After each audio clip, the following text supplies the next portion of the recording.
Hello বন্ধুরা, আমরা চলে এসেছি আজকের স্কলারশিপ হ্যাক ইউটিউব চ্যানেলে তোমাদের ডে ওয়ানের ভিডিও নিয়ে। আজকের আমরা করাবো স্কলারশিপ ক্লাস 8-এর ওয়েস্ট বেঙ্গল বোর্ডের কোডিং ডিকোডিং পার্ট টাইপ এ আমরা কিন্তু আজকের করাবো। এবার চলো দেখে নিই কীভাবে এই টাইপের অঙ্কগুলো করতে হয়।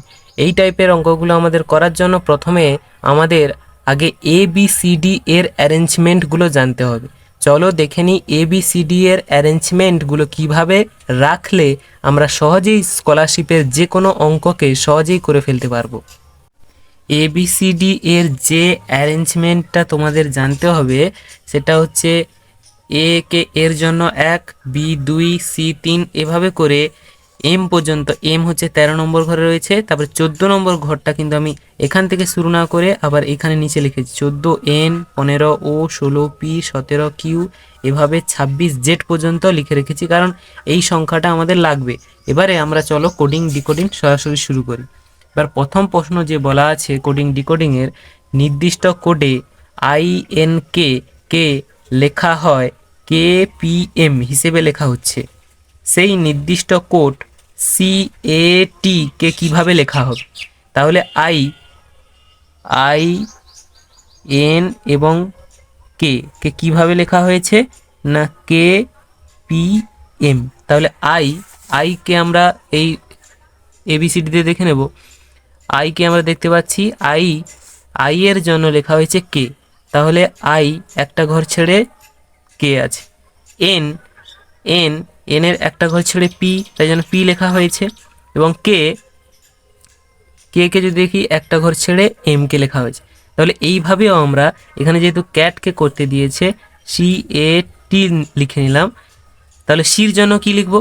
সি একটা ঘর ছেড়ে ই হবে, সির জন্য ই, এর জন্য একটা ঘর ছেড়ে সি হবে, এবং টির জন্য টিকে যদি আমরা দেখি একটা ঘর ছেড়ে ভি কিন্তু আমাদের হবে। তাহলে ভি, ECV হচ্ছে রাইট অ্যান্সার। ECV দেখতে পাচ্ছি আমরা, এইটা হচ্ছে আমাদের রাইট অ্যান্সার। তারপরে দ্বিতীয় নম্বর কোশ্চেনে যদি চলে যাই, দ্বিতীয় নম্বর কোশ্চেনে দেখো এখানে POTATO মানে পটাটো, তার জন্য এই কোড দেওয়া আছে, এবং টমাটোর জন্য কি কোড হবে এখানে 4টে অপশান দেওয়া আছে।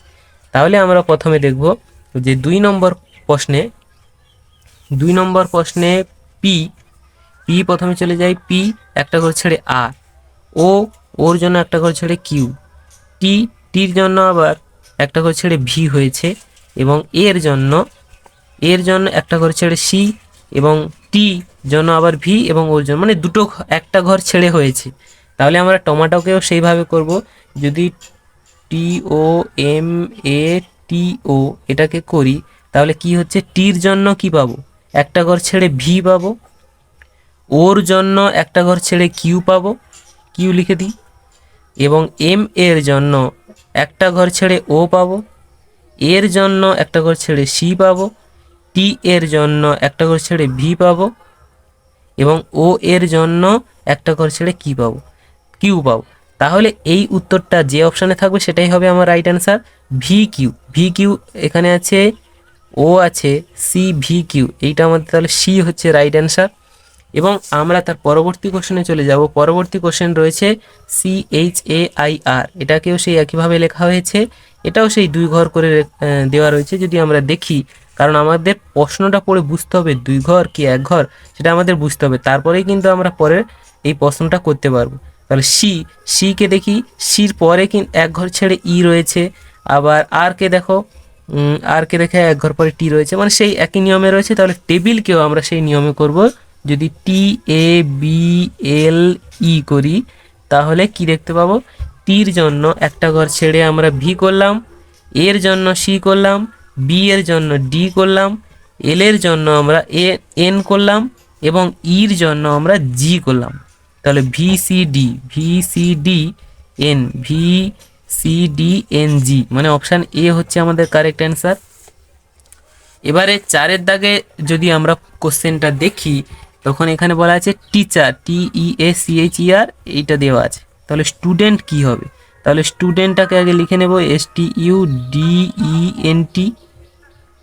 এই স্টুডেন্টের জন্য আমরা আবার সেই অক্ষরে চলে আসব,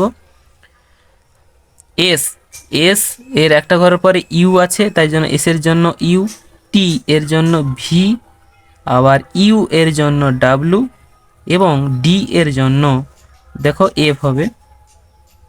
আর ই এর জন্য একটা ঘর ছেড়ে জি রয়েছে, জি লিখে দিলাম। এন এন এর জন্য একটা ঘর ছেড়ে পি, টি টি এর জন্য একটা ঘর ছেড়ে ভি। তাহলে ইউ, এইটা হচ্ছে উত্তর, U V W, U V W F, U V W F GPV, মানে অপশান এ হচ্ছে রাইট অ্যান্সার। এবারে তোমরা করতে করতে কিন্তু তোমাদের মুখস্থ হয়ে যাবে যে তোমরা কীটা করছো। তাহলে মার্চে এইটা দেওয়া রয়েছে, তাহলে এপ্রিলে কি হবে, APRIL। এখানে কি লিখবো, এর জন্য আমরা বলতে বলতে এতক্ষণে শেখা হয়ে গেছে সি হয়। পি এর জন্য, যেহেতু এটা এক ঘর ছেড়ে হচ্ছে তাই জন্য বলছি, সব ক্ষেত্রে কিন্তু এরকম নয়, হয়তো দেখা যাবে 2 ঘর পরে বা 3 ঘর পরেও থাকতে পারে। তাহলে এর জন্য সি, পি এর জন্য আর, আর এর জন্য টি, এবং আই এর জন্য কে, এল এর জন্য এন। তাহলে CRTKN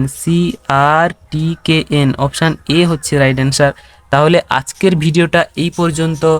ভিডিওটা যদি ভালো লেগে থাকে বা ভিডিও থেকে যদি কিছু শিখতে পারো, তবে ভিডিওতে একটা লাইক করে দাও এবং সাবস্ক্রাইব করে থাকো, কারণ ক্লাস 8-এর স্কলারশিপের সমস্ত ক্লাস কিন্তু আমি ফ্রিতে তোমাদের জন্য ইউটিউবে নেব, এর জন্য সাবস্ক্রাইব করে রাখতে হবে কিন্তু।